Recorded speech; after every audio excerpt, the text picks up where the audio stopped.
Friends, welcome to our channel. कैसे हैं आप लोग और कैसी चल रही है आपकी पढ़ाई? आई होप अच्छी चल रही होगी। और बेटा, कोई भी प्रॉब्लम हो, कोई भी किसी भी सेशन में किसी भी टॉपिक को लेके, तो आपको पता है आपको क्या करना है। आपको कमेंट बॉक्स में कमेंट करना है। और अगर किसी भी स्टूडेंट का कोई भी सेशन छूट गया है, रह गया है, मिस हो गया है, तो आई आइकन पे क्लिक करो। आपको सारे सेशंस के सारे लिंक मिल जाएंगे वहां पे। आप चाहो तो कोई भी दोबारा भी देख सकते हो और जिसका मिस हो गया है वो भी वहां से उसको कवर कर सकता है। ठीक है, तो स्टार्ट करें आज का सेशन। आज इस सेशन में हम बात करने वाले हैं ट्रांसपोर्टेशन इन एनिमल्स और ह्यूमन बींग्स। प्रीवियस जितने भी सेशंस हुए हैं, हमने लाइफ प्रोसेस के बारे में पढ़ा है, हमने न्यूट्रिशन के बारे में पढ़ा, nutrition in amoeba, nutrition in human being. Then हमने रेस्पिरेशन के बारे में पढ़ा। ठीक है, रेस्पिरेशन में हमने प्लांट्स का पढ़ा, प्लस हमने एनिमल्स और ह्यूमन बीइंग्स का पढ़ा। करेक्ट। फिर आपका टॉपिक था ट्रांसपोर्टेशन, जिसमें हमने ट्रांसपोर्टेशन इन प्लांट्स हम ऑलरेडी कवर कर चुके हैं। और अब हम बात करेंगे ट्रांसपोर्टेशन इन एनिमल्स और ह्यूमन बींग्स। जब हमने ट्रांसपोर्टेशन इन प्लांट्स की बात की थी, तो हमने क्या उसमें डिस्कस किया था कि प्लांट्स में कौन से ऐसे ट्रांसपोर्टर हैं, कौन से कंपोनेंट्स हैं जो ट्रांसपोर्ट करते हैं डिफरेंट सब्सटेंस को। जैसे आपका वाटर है, आपका मिनरल्स है एंड आपके फूड है प्लांट्स के अंदर। तो उनको कौन कौन से कंपोनेंट ट्रांसपोर्ट करते हैं? पहला था जाइलम, दूसरा था फ्लोएम। जाइलम जो है वो वाटर और मिनरल्स ट्रांसपोर्ट करता है, और जो आपका फ्लोएम है वो आपका फूड ट्रांसपोर्ट करता है। याद है, फ साउंड आई थी फ्लोएम में, फ और फूड। ठीक है, तो अब हम बात करते हैं कि transportation in human beings. Transportation का मतलब आपको पता है, राइट, कि आपके सब्सटेंस को ट्रांसपोर्ट करना एक पार्ट से दूसरे पार्ट में। अब वो क्या क्या सब्सटेंस हो सकते हैं? वो आपका फूड हो सकता है, राइट, वो आपके गैसेस हो सकते हैं और अदर सब्सटेंस, कोई भी एक्सक्रीटरी प्रोडक्ट्स भी हो सकते हैं जो आपको रिमूव करने हैं। तो वो एक पार्ट से दूसरे पार्ट में ले जाके रिमूव कराना, वो भी आपका ट्रांसपोर्टेशन है, राइट। अब ह्यूमन के केस में या एनिमल्स के केस में या मैमल्स के केस में ट्रांसपोर्टर कौन होता है? सबसे पहली चीज, जब हम ह्यूमन बीइंग की बात करते हैं तो हमारी बॉडी में एक सिस्टम है जिसे हम कहते हैं सर्कुलेटरी सिस्टम। क्या कहते हैं? सर्कुलेटरी सिस्टम, जो आपके सब्सटेंस को ट्रांसपोर्ट करता है एक पार्ट से दूसरे पार्ट में, राइट। अब प्लांट्स में भी था कंपोनेंट्स जैसे जाइलम एंड फ्लोएम, तो यहाँ पे भी इस सर्कुलेटरी सिस्टम के कोई कंपोनेंट्स होंगे, कोई कैरियर्स होंगे जो ट्रांसपोर्ट करते होंगे एक पार्ट से दूसरे पार्ट में सब्सटेंस को। सो बेसिकली अगर हम सर्कुलेटरी सिस्टम की बात करते हैं तो सर्कुलेटरी सिस्टम में ऐसे 4 कंपोनेंट्स हैं, 1, 2, 3 एंड 4। हमारे पास 4 कंपोनेंट्स हैं जो आपके ट्रांसपोर्टेशन का काम करते हैं ह्यूमन बीइंग में। पहला ब्लड, दूसरा ब्लड वेसल्स, देन आपका heart and then fourth is lymph. So basically आज इस सेशन में हम ये चारों कंपोनेंट्स को डिस्कस करने वाले हैं। तो हम स्टार्ट करते हैं। पहला कंपोनेंट हमारा जो है हमारा ब्लड, राइट, ब्लड। अब ब्लड जो है it play a vital role in the carrier of substance. तो पहला जो हम पॉइंट इसमें लिख सकते हैं, it plays a vital role or important role of the carrier of substance, right। हमने ब्लड की बात पहले भी जो सेशंस में हमने टॉपिक डिस्कस किए हैं उसमें भी हमने ब्लड का काफ़ी डिस्कशन किया है, तो यहाँ पे हम उसमें को डिटेल में पढ़ने वाले हैं। तो ब्लड आपको पता है कि वो एक सब्सटेंस को एक जगह से दूसरी जगह पे लेके जाता है। जैसे हमने डाइजेशन में पढ़ा है कि जो भी ब्लड है वो डाइजेस्टेड फूड को एब्जॉर्ब करता है और उसको डिफरेंट पार्ट्स ऑफ बॉडी में ट्रांसपोर्ट करता है, राइट। तो अब ब्लड की अगर हम बात करें तो ब्लड के भी फर्दर 3 कंपोनेंट्स होते हैं। वो कंपोनेंट्स क्या क्या है? वो कंपोनेंट्स है, पहला कंपोनेंट है आपका आरबीसी। आरबीसी सुना है ना, रेड ब्लड सेल्स। दूसरा जो कंपोनेंट है आपका वो है आपका डब्ल्यूबीसी, सुना है, व्हाइट ब्लड सेल्स। और तीसरा जो है आपका वो है प्लेटलेट्स।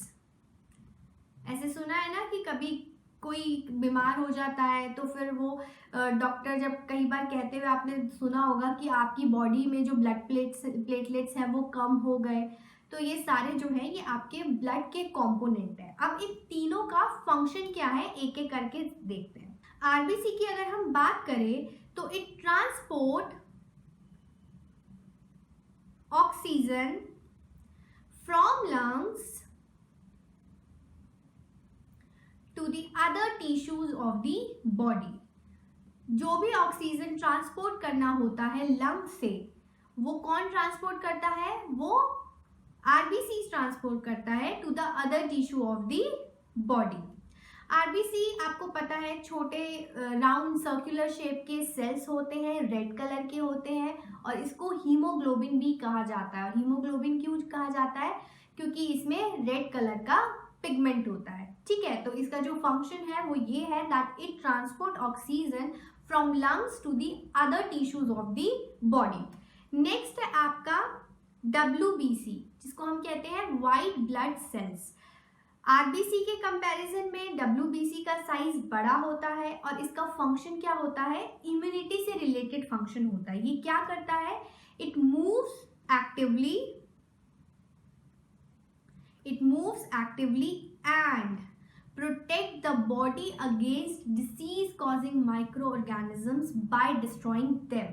क्या करता है ये आपको आपकी बॉडी को प्रोटेक्ट करता है against disease causing micro organism. जितने भी माइक्रो ऑर्गेनिजम्स होते हैं जो आपके बॉडी के लिए हार्मफुल होते हैं उन सबको ये डिस्ट्रॉय करने का काम करता है। तो डिसीज कॉजिंग माइक्रो ऑर्गेनिज्म, मैं शॉर्ट फॉर्म लिख रही हूँ, बाय डिस्ट्रॉइंग देम, ठीक है, उनको ये डिस्ट्रॉय कर देता है। तो ये है आप सॉरी स्पेलिंग गलत हो गई, देख लेना आप लोग, ठीक है। By destroying them, DESTROYING, by destroying them. Third component जो है ब्लड का वो है आपका ब्लड प्लेटलेट्स। और ये ब्लड प्लेटलेट्स का फंक्शन क्या होता है? It helps in the coagulation of blood. किस में हेल्प करता है? Helps in the coagulation of blood.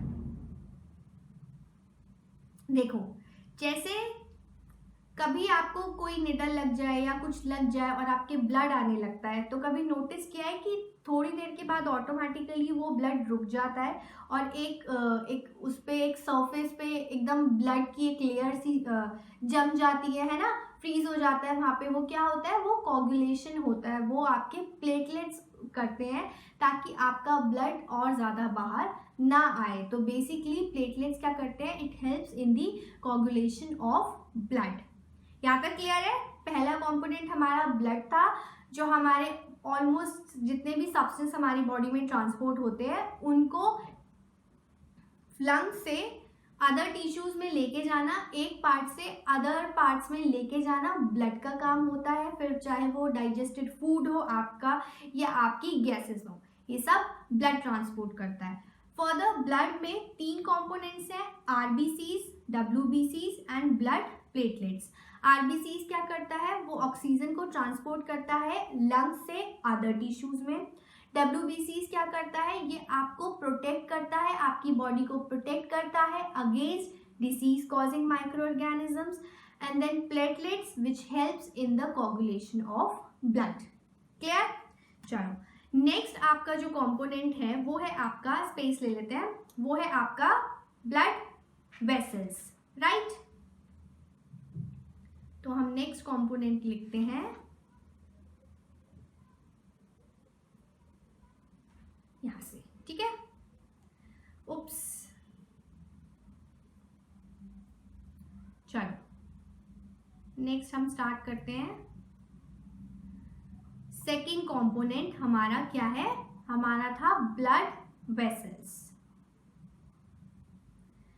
Now blood vessels क्या होती हैं? जो भी आपकी बॉडी में ब्लड फ्लो करता है वो थ्रू स्मॉल ट्यूब्स में के थ्रू फ्लो करता है। छोटी छोटी ट्यूब्स होती हैं आपकी बॉडी में जिसमें से ब्लड ट्रांसपोर्ट होता है या फ्लो करता है। सो बेसिकली वो जो स्मॉल ट्यूब्स होती हैं वो और कुछ नहीं, वो आपकी ब्लड वेसल्स होती है। तो इसकी डेफिनेशन क्या है? Blood flow in the body, flows in the body through small tubes जिसको हम कहते हैं ब्लड वेसल्स, ठीक है। अब अगेन ब्लड वेसल्स भी 3 टाइप्स की होती है, ठीक है। तो हम स्टार्ट करते हैं इसके टाइप से। पहली है आपकी आर्टरी,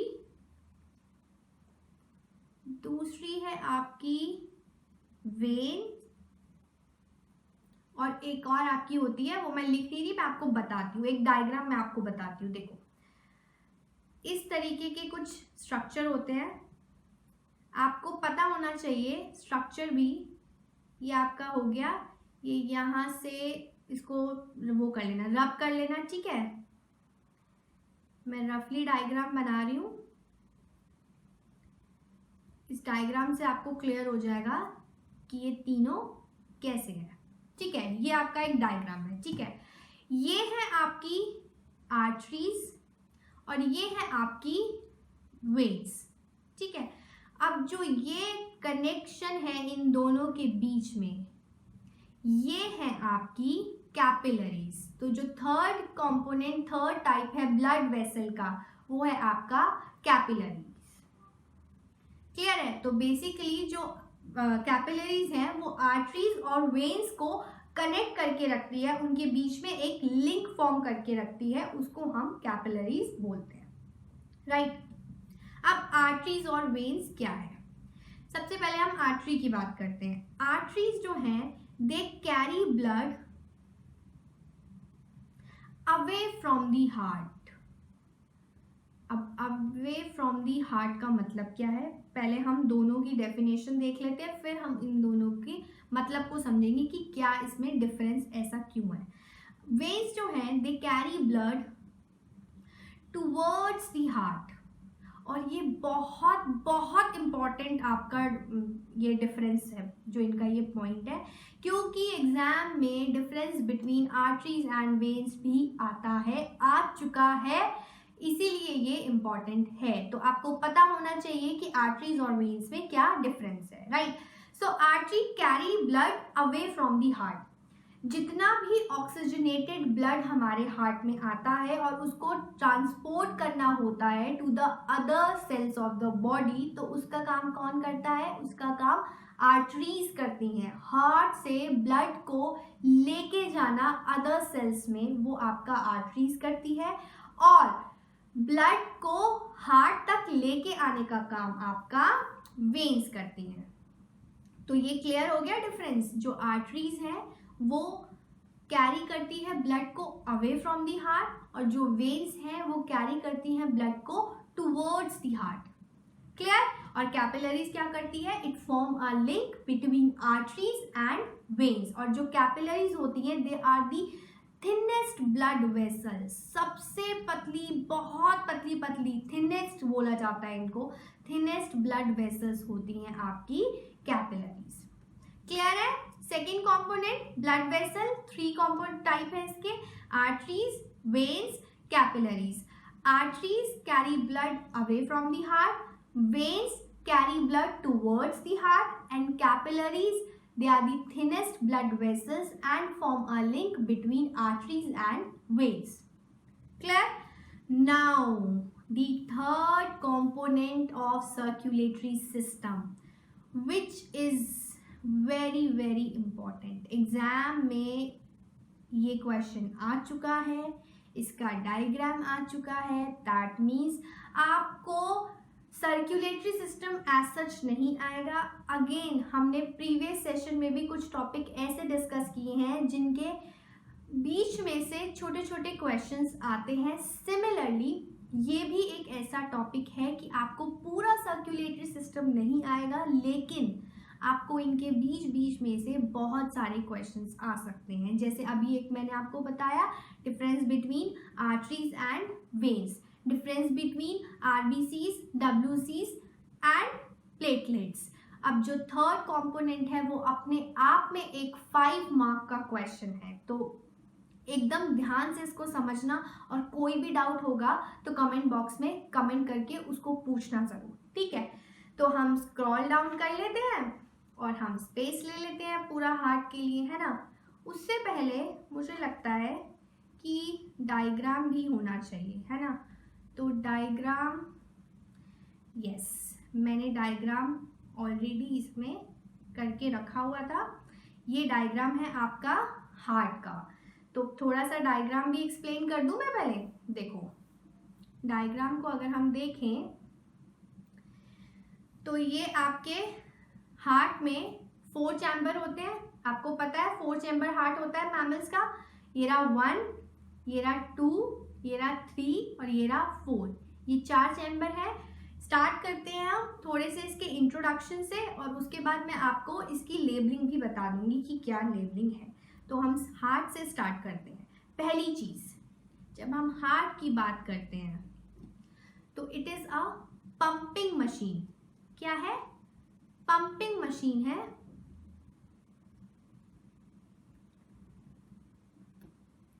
दूसरा, जो इसका साइज होता है वो एक फिस्ट जितना होता है। फिस्ट मतलब मुट्ठी, मतलब आपने ये जो मुट्ठी बंद की, आप अपने हाथ में ये मुट्ठी बंद करो तो ये जो मुट्ठी का साइज है, फिस्ट का साइज है, यही आपके हार्ट का साइज होता है।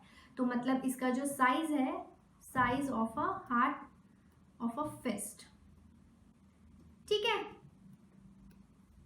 नाउ पंपिंग मशीन है, साइज ऑफ अ फिस्ट है, 4 चैम्बर्ड हार्ट होता है। 4 चैम्बर्ड, अभी मैंने आपको दिखाया डायग्राम में 4 चैम्बर है, तो 4 चैम्बर हार्ट है। Consist of 2 atrium and 2 ventricles. That means जो 4 आपके चैम्बर है उसमें से 2 आपके एट्रियम है और 2 आपके वेंट्रिकल्स है, ठीक है। तो यहाँ पे लेबल करूं, ये है आपका, मैं शॉर्ट फॉर्म लिख रही हूँ, right atrium, R for right, A for atrium. ये है आपका right ventricle, R for right, V for ventricle. ये है आपका left atrium, L for left, A for atrium. This is your left ventricle, ठीक है। ये है आपका सेप्टम, जो आपके चारों चैम्बर को कनेक्ट करके रखता है, और जो ये आपको लाइंस पे दिखा है, this is the cardiac muscles, ठीक है। तो यहाँ पे ये लेबलिंग भी आपकी हो गई। अब आप सामने से देख रहे हो, ठीक है, आपको दिख रहा होगा कि ये आपका राइट है और ये आपका लेफ्ट है ना।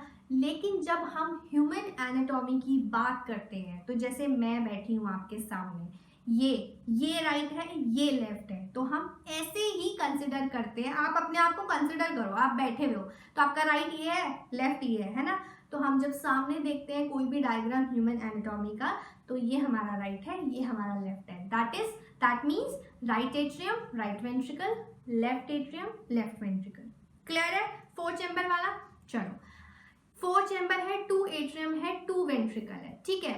ये जो आपका आ रहा है यहाँ, ये वाला part, this is vena cava. मैं आपको एक्सप्लेन करूंगी सब क्या चीजें हैं, ठीक है। देन चलो एक काम करते हैं, हम साथ साथ इसकी प्रोसेसिंग स्टार्ट करते हैं, तो क्लियर हो जाएगा कि फिर और क्या क्या कैसे चीजें इसमें होती हैं। तो अब पहले मैं एक्सप्लेन करती हूँ, उसको आप खुद से पॉइंट्स में लिखना, क्योंकि इसका एक्सप्लेनेशन बहुत बहुत इम्पॉर्टेंट है और आपको समझ में आना चाहिए कि कैसे ये फंक्शन करता है ह्यूमन बॉडी के अंदर। उससे पहले 2 टर्म्स हैं, वो 2 टर्म्स आप देख लो कौन कौन सी। पहली टर्म है सिस्टोल। सिस्टोल मतलब होता है कॉन्ट्रैक्शन। क्या होता है? Contraction of cardiac muscles. ये कभी कभी डेफिनेशन पूछ लेते हैं, आपको पता होना चाहिए कि इन वर्ड्स का मतलब क्या है। एक होता है डायस्टोल,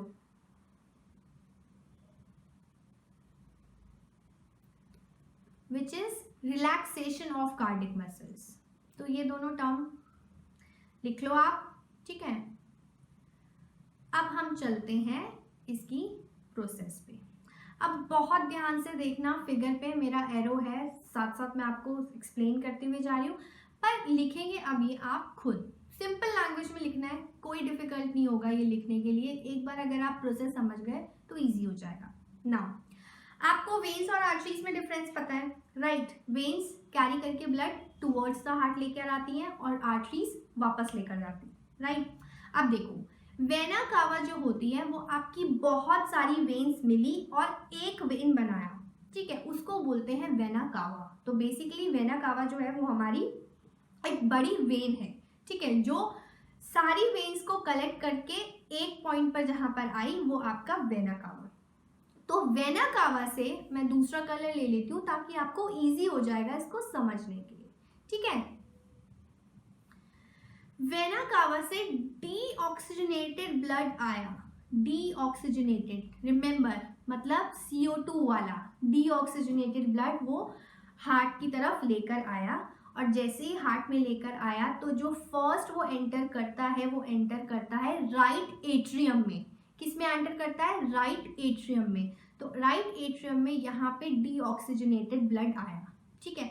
अब जैसे ही डीऑक्सीजनेटेड ब्लड आया, एट्रियम रिलैक्स था, राइट एट्रियम जैसे ही आया वो कंट्रैक्ट किया। कंट्रैक्ट करते ही प्रेशर क्रिएट हुआ। प्रेशर क्रिएट होने की वजह से वो राइट वेंट्रिकल में ट्रांसफर हो गया। तो अब यहाँ पे भी डीऑक्सीजनेटेड ब्लड है आपका राइट वेंट्रिकल में। कहाँ से आया? राइट एट्रियम से। राइट वेंट्रिकल में आया, वो रिलैक्स था। जैसे ही ब्लड आया कंट्रैक्ट हुआ, कंट्रैक्ट होके प्रेशर क्रिएट हुआ।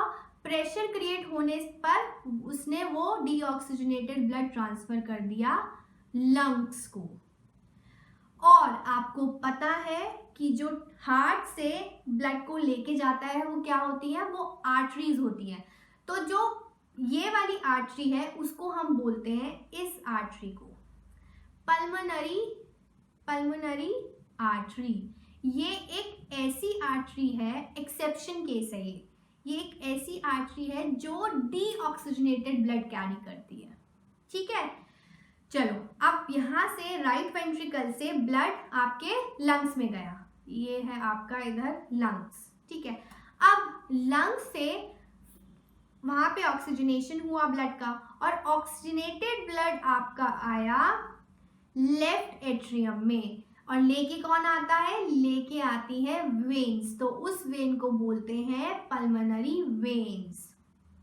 तो ये भी एक्सेप्शन है, जो भी वेन्स है वो डीऑक्सीजनेटेड ब्लड लेके जाती है, लेकिन पल्मोनरी वेन्स ऑक्सीजनेटेड ब्लड लेकर आती है। तो ये दोनों पॉइंट्स याद रखना, ठीक है, एक्सेप्शन है। तो पल्मोनरी वेन्स लेकर आई लंग्स में। सबसे पहले ऑक्सीजनेटेड कहाँ आया? लेफ्ट एट्रियम में आया। तो लेफ्ट एट्रियम में आया, वो रिलैक्स था। जैसे ही ब्लड आया कंट्रैक्ट हुआ, प्रेशर क्रिएट हुआ, और आपका ब्लड कहाँ चला गया?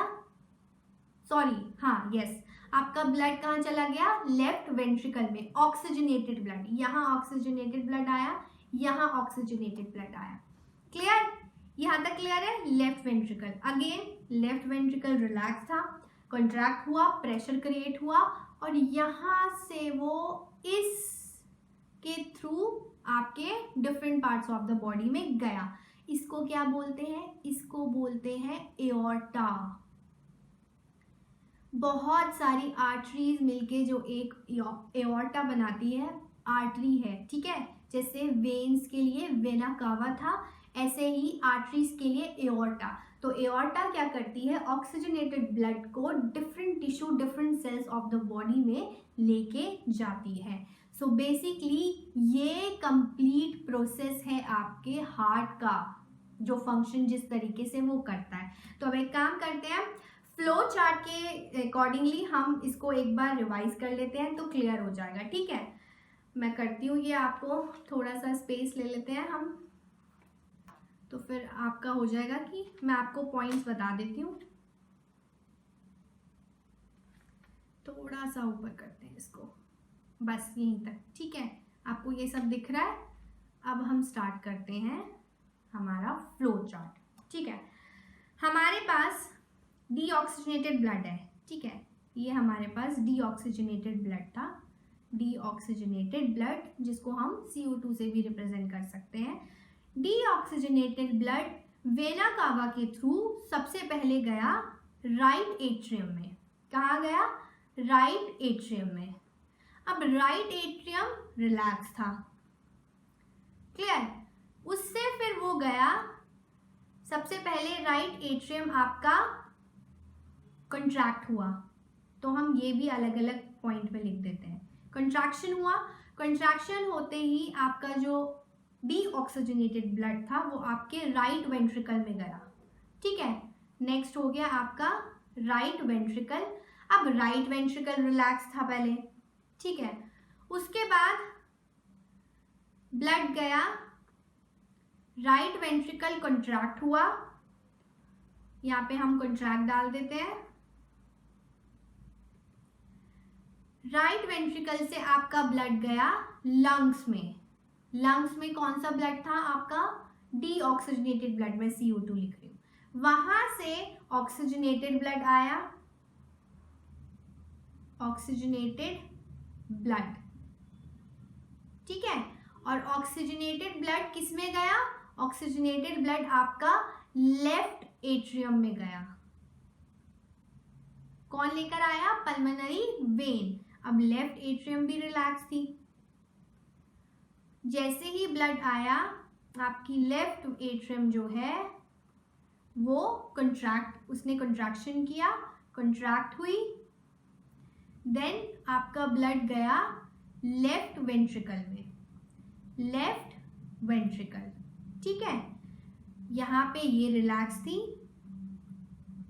अगेन प्रेशर क्रिएट होने की वजह से वो कंट्रैक्ट हुई, लेफ्ट वेंट्रिकल, ठीक है, कंट्रैक्ट हुई। और उसके बाद एओर्टा की हेल्प से different parts of tissues, different tissues, मैं शॉर्ट फॉर्म लिख रही हूँ, ऑक्सीजनेटेड ब्लड। तो ये है आपका एक पाथवे कि कहाँ से स्टार्ट हुआ और एओर्टा की हेल्प से वो different tissues of the body transfer हो गया। यहाँ तक क्लियर है। अब इसमें कुछ एक्सेप्शंस मैंने बताए, जैसे एट्रियम आपको पता है, यहाँ से जब एट्रियम वेंट्रिकल से जब वो लंग्स में गया तो यहाँ पे दूसरा पेन यूज कर लेते हैं, ठीक है। यहाँ पे राइट वेंट्रिकल से जब लंग्स में गया तो यहाँ जो आर्टरी लेके जाती है उसको बोलते हैं पल्मोनरी आर्टरीज, जो कि आपका आर्टरी, ठीक है, जो कि आपका डीऑक्सीजनेटेड ब्लड लेके जाती है, करेक्ट। अब उसके बाद लंग्स में आया, फिर ऑक्सीजनेटेड ब्लड, फिर आपका राइट एट्रियम में जब ब्लड आया तो वेन्स लेकर आई, तो यहाँ पे जो वेन्स लेकर आई उसको बोलते हैं पल्मोनरी वेन्स, जो आपका ऑक्सीजनेटेड ब्लड लेकर आई। बाकी जो वेन्स है वो आपकी डीऑक्सीजनेटेड ब्लड लेकर आती है। और फिर अगेन वही एओर्टा से different tissues of the body blood आपका ट्रांसफर हो गया। यहाँ तक कोई भी प्रॉब्लम हो बेटा तो प्लीज कमेंट बॉक्स में कमेंट करिए, क्योंकि ये बहुत इंपॉर्टेंट है आपके लिए और आपको डायग्राम भी आना चाहिए। तो ये वैसे मैंने इसी में ही ड्रॉ किया है, तो आपको लाइंस मैंने इसलिए ज़्यादा इसमें कुछ नहीं डाली ताकि आपको क्लियर हो कि कौन सी लाइन कैसे ड्रॉ करनी है। यहाँ तक क्लियर है? चलो अभी हम नेक्स्ट जो हमारा इसमें एक टॉपिक आता है वो है आपका, अच्छा अभी हमारा फोर्थ कंपोनेंट भी तो रह गया, यस, फोर्थ कंपोनेंट पे चलते हैं। चलो, फोर्थ कंपोनेंट है हमारा लिम्फ, राइट। अब जो लिम्फ है उसका फंक्शन क्या है? लिम्फ एक्चुअली वर्क करता है ब्लड के जैसे, सिमिलर टू ब्लड है, ठीक है, बट उसमें आरबीसीज नहीं होते। तो जो पहला पॉइंट है हमारा लिम्फ पे वो है it is similar to blood, it is similar to blood but RBCs are absent. दूसरा जो पॉइंट है वो ये है that it plays an important role, it plays an important role in the immune system. आपकी इम्यूनिटी को बढ़ाने के लिए ये बहुत इम्पॉर्टेंट प्ले रोल करता है, ठीक है। थर्ड इज, जो आपको मैं इसका मेन फंक्शन बता रही हूँ, main function is to carry digested fats. ये क्या करता है? जितना भी आपका डाइजेस्टेड फैट होता है उसको कैरी करता है, कहाँ से? इंटेस्टाइन से, from intestine, and drains access fluid, और जो भी आपकी बॉडी में एक्सेस फ्लूइड होता है उसको वो ड्रेन आउट कर देता है, ठीक है। क्लियर है यहाँ तक आपको? इसका मेन फंक्शन ये होता है, ठीक है। अब जो हमारा एक इम्पॉर्टेंट टॉपिक रह गया है हार्ट के अंदर वो था डबल सर्कुलेशन। आपने सुना होगा, आपके टेक्स्ट बुक में दिया हुआ है डबल सर्कुलेशन। तो अभी हम डबल सर्कुलेशन देख लेते हैं क्या होता है। क्योंकि आपने हार्ट का डायग्राम समझ लिया है तो मुझे लगता है कि अब डबल सर्कुलेशन आपके लिए इजी हो जाएगा उसको समझने के लिए, ठीक है। तो हम डबल सर्कुलेशन की बात करते हैं। तो now the next topic is double circulation. अब इसको भी आपको बहुत ध्यान से समझना है, लिखेंगे आप खुद, मैं आपको डायग्रामेटिकली एक्सप्लेन कर रही हूँ कि कैसे। अब आपको वेन्स पता है, आर्टरीज पता है, कैसे हार्ट में ब्लड आता है, कब ऑक्सीजनेटेड आता है, कब डीऑक्सीजनेटेड आता है, ये सब आपको पता है, ठीक है। तो अब देखो, पहली चीज हम यहाँ पे लिखते हैं हार्ट, ये यहाँ पर हमारा हार्ट है, ठीक है। सो हार्ट में आपको पता है डीऑक्सीजनेटेड ब्लड आता है, CO2, मैं CO2 लिख रही हूँ। कौन लेकर आता है? वेन्स लेकर आती है, वेना कावा लेकर आती है, ठीक है, ये पता है। अब आपका वेन्स के थ्रू डीऑक्सीजनेटेड ब्लड हार्ट में आया, उसके बाद हार्ट क्या करता है? उसको लंग्स में भेज देता है ना, यही पढ़ा है ना हमने। अब यहाँ से जो गया ये भी आपका डीऑक्सीजनेटेड ब्लड गया, ठीक है, और कौन लेके गया? आर्टरीज लेके गई। तो यहाँ पे मैं लिख देती हूँ आर्टरी, ठीक है, डीऑक्सीजनेटेड ब्लड। अब लंग्स में ऑक्सीजनेशन होता है किसका? डीऑक्सीजनेटेड ब्लड का, और फिर वापस से वो हार्ट में आता है, और अब जो हार्ट में आया वो आपका ऑक्सीजनेटेड ब्लड आया, और कौन लेकर आया? वेन्स लेकर आए। क्लियर? हार्ट से अब वो ऑक्सीजनेटेड ब्लड फिर ट्रांसफर होता है, ये ऑक्सीजनेटेड ब्लड है, और ये आपकी आर्टरीज लेके गई एओर्टा, याद है, to the different parts of the body. और ये जो है आपका, इनके बीच में आपकी बहुत सारी कैपिलरीज होती हैं जो इनके बीच में लिंक बना के रखती है। समझ में आया?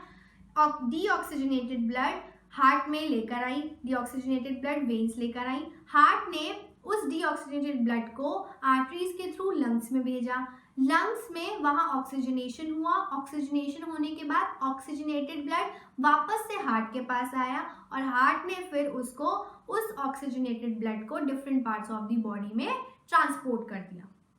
क्लियर? अब आप जरा इस डायग्राम को ध्यान से देखो, क्या आपको यहाँ दो साइकिल दिख रही है, एक ये और एक ये। डबल सर्कुलेशन समझ में आ रहा है? एक साइकिल तो ये, एक सर्कुलेशन तो हार्ट और लंग्स के बीच में, और दूसरा सर्कुलेशन हार्ट और हार्ट और different parts of the body के बीच में। सो बेसिकली एक ये सर्कुलेशन हो गया, एक ये सर्कुलेशन हो गया, तो कितने हो गए? 2 सर्कुलेशन। तो इसलिए हम इसको क्या बोलते हैं? Double circulation.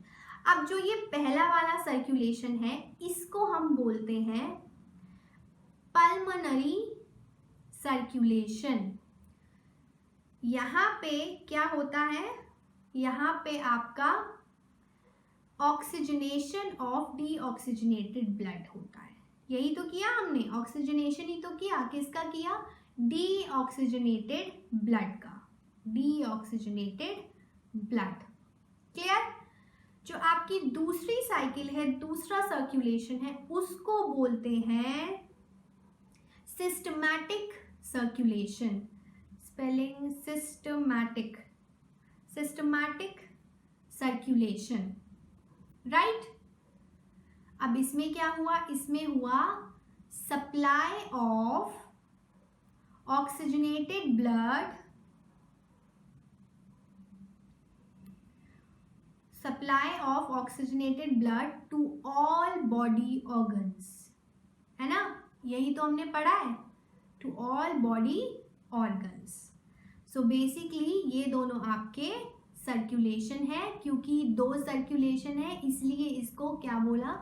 इसको डबल सर्कुलेशन बोला। अब मैं आपको बताती हूँ, देखो जो मैंने आपको बताया डेफिनेशन डबल सर्कुलेशन की, आपको वो लिखना है।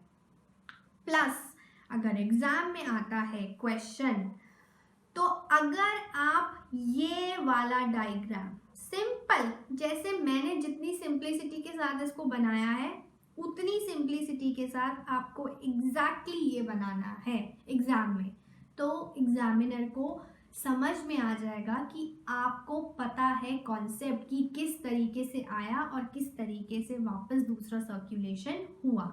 और आप उसमें इसको मेंशन करेंगे दैट दिस इज CO2 वाला blood and this is O2 वाला ब्लड। क्लियर है? तो ये था आपका डबल सर्कुलेशन। तो बेसिकली आज हमने 2 इम्पॉर्टेंट टॉपिक इस सेशन में कवर किए हैं। पहला ट्रांसपोर्टेशन इन ह्यूमन बींग्स में, पहला आपका हार्ट, दूसरा आपका डबल सर्कुलेशन। इम्पॉर्टेंट सारे ही हैं, इम्पॉर्टेंट ब्लड वेसल्स भी हैं, ब्लड भी है, लेकिन जिन पर ज़्यादातर क्वेश्चंस आए हुए हैं वो आपके ये दोनों हैं और हार्ट का डायग्राम बनाने के लिए आता है। तो आपको पता होना चाहिए कि कैसे वो ड्रॉ करते हैं। प्लस डबल सर्कुलेशन की डेफिनेशन आती है, या तो वो 2 मार्क्स में आता है या वो 3 मार्क्स में आता है। तो मैं आप प्रेफर करूँगी, मैं आपको यही गाइड करूँगी कि चाहे वो 2 मार्क्स में आए चाहे वो 3 मार्क्स में आए, आप ये वाला डायग्राम प्लीज़ बनाना, ठीक है? और इसके बाद भी अगर कोई भी डाउट है तो आपके पास ऑप्शन है, आप कमेंट बॉक्स में कमेंट करिए, अपने डाउट्स को क्लियर करिए।